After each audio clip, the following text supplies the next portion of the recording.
Hi guys, Bran here, and welcome to another commentary video. Today, I wanted to talk about an interesting concept and why DBD kind of sucks as a team game, because I've been playing a lot of team games throughout my career as a gamer.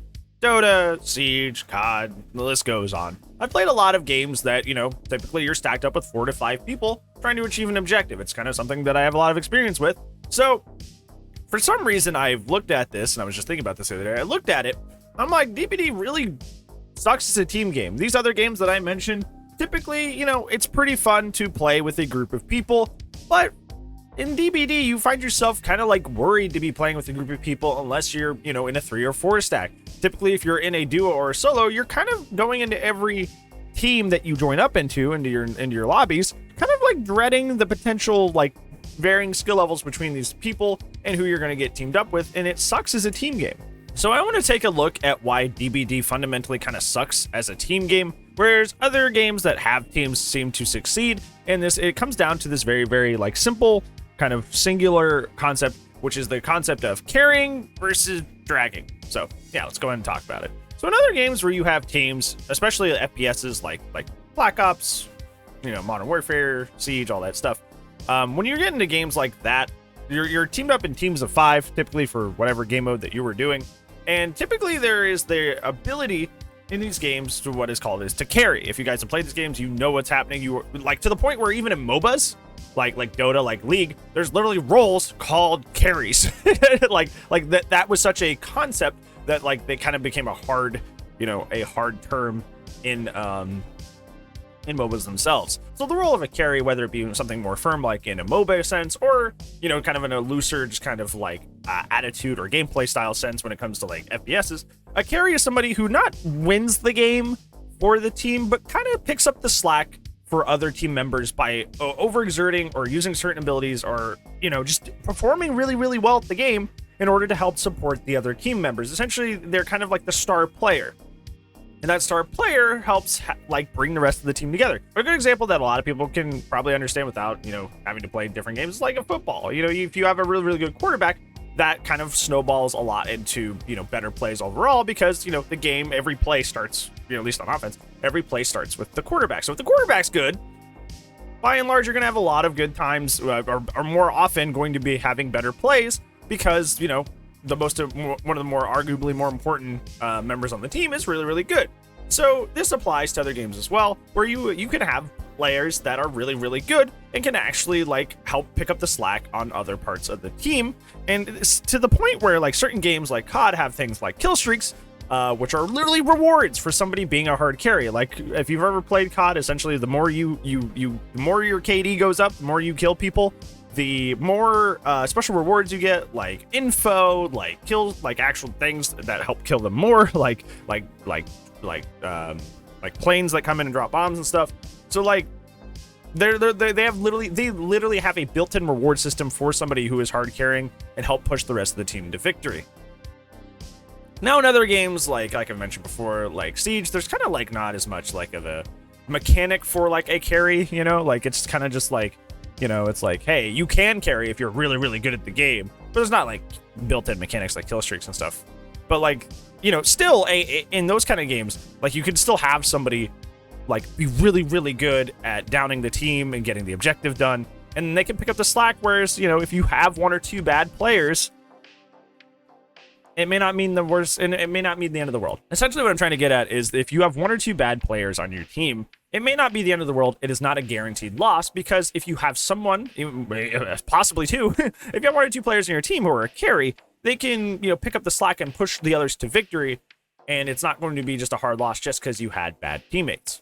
Now, this is where DBD kind of fundamentally falls apart as a game, and why I think it fundamentally sucks as a team game, because there really isn't a way to hard carry in Dead by Daylight. Now, you can kind of plot to hard carry in a sense by slapping on the most meta perks you can to try and edge out an advantage.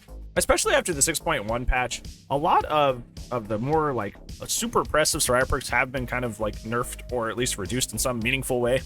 So you can't really just run oops all meta perks and call it a day. Some people like to try a hard carry by running all like anti-tunnel perks and try to like aggro the killer. So they'll run like off the record DS, dead hard, stuff like that, and try to just like aggro the killer the whole time. That usually just ends up in a tunneling situation. That's not really like a hard carry. Even if you bring like, you know, let's say like you're bringing like hyper focus, stakeout, toolbox. You're only one person on the team, and you kind of have to rely on the 3 other people to also do gens, to also have good chases, so you have time to enact those very, very strong perks. So you as a solo player really don't have the power to turn a game in your favor. The only thing that I can really think of that's like actually really helpful is, of course, being good at chase, right? But, you know, with Bloodlust and the RNG of the maps, that's very inconsistent, to say the least. Very, very, very inconsistent. And the other thing I could possibly think that kind of just slightly gets close is playing super safe. A lot of players kind of go into every game playing super safe, which I find lame, but that's a whole other tangent. But if you're at like, you know, 1 or 2 gens that you need left to get done, you can just start playing super safe. You can start dropping pallets early, forcing really, really long chases, forcing that Bloodlust, because Bloodlust does take a while to, you know, kick in. So you can kind of like carry that way by like playing way, way safer as you get closer to the ending of the game.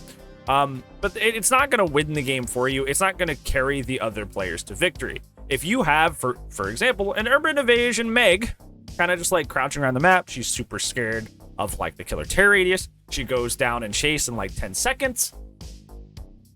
That directly impacts the rest of the team. It directly contributes to a loss, no matter how good the other players are. And I think that's where DBD really falls apart as a team game. Because bad players drag good players. And every other game that's like a team game, not every other one, but in most other team games that you play, good players carry the bad players.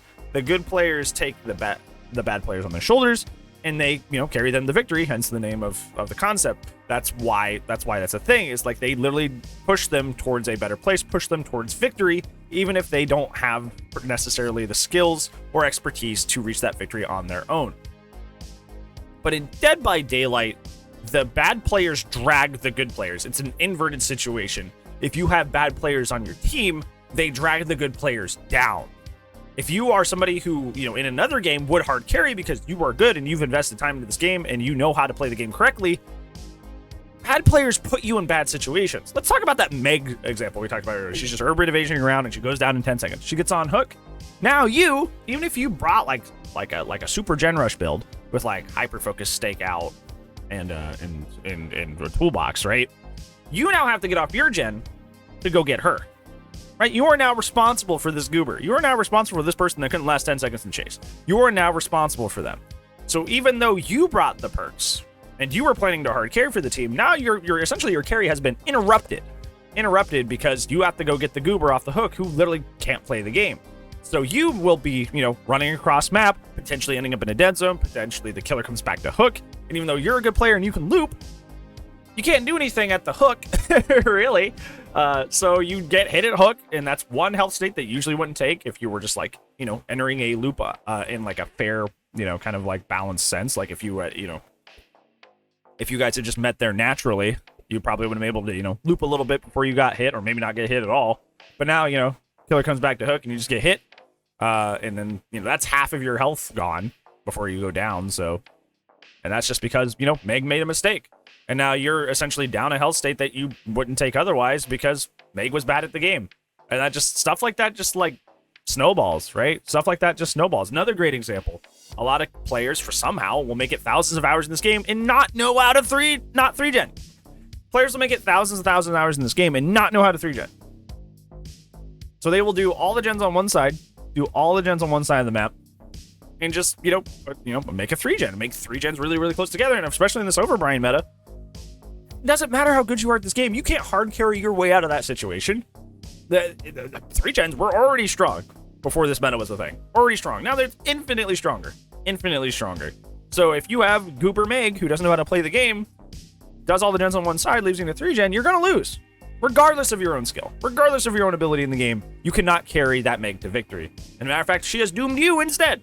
She has dragged you to a loss. She has dragged you to a loss. So I think that's why DBD fundamentally falls apart as a team game, because Other team games feel good because if you're good at the game, you carry bad players to victory. But in Dead by Daylight, bad players drag you to a loss. So that nullifies any sense of like skill and accomplishment that survivors have, because if they just get stuck with bad teammates, their time and investment and skill in this game really doesn't matter. And you know, that's a thing that, you know, even on the killer side you can relate to. Remember old Dead Hard? In a lot of cases, new Dead Hard. There's a lot of times where you'll feel like crap because it feels like your skill just got nullified. Survivor fundamentally, as a role, as a team, it's built in that your skill doesn't matter a lot. That feels bad. That feels bad. And I think that's crazy. I get that it's a more casual role. And that's why a lot of people play it. Is like it's very not thought intensive, and it's very you know, easy to get into. It's very simple. So it's the more casual, and that's why it will always have more players. But you know, there's a reason I still prefer killer because, man, those moments where you get a player that drags you down to the loss, even though you're doing fine, whew, that is pain. Yeah, that's what I feel about DBD and why it sucks as a team game. Why do you think that DBD sucks as a team game? Or do you think it's fine? Am I just wrong? Let me know down in the comments below. But other than that, that's going to be it for me today, friends. Thank you so much for hanging out and watching today's video. But I do upload daily, so I will see you tomorrow. But if I do not, I'll see you when I see you. Goodbye.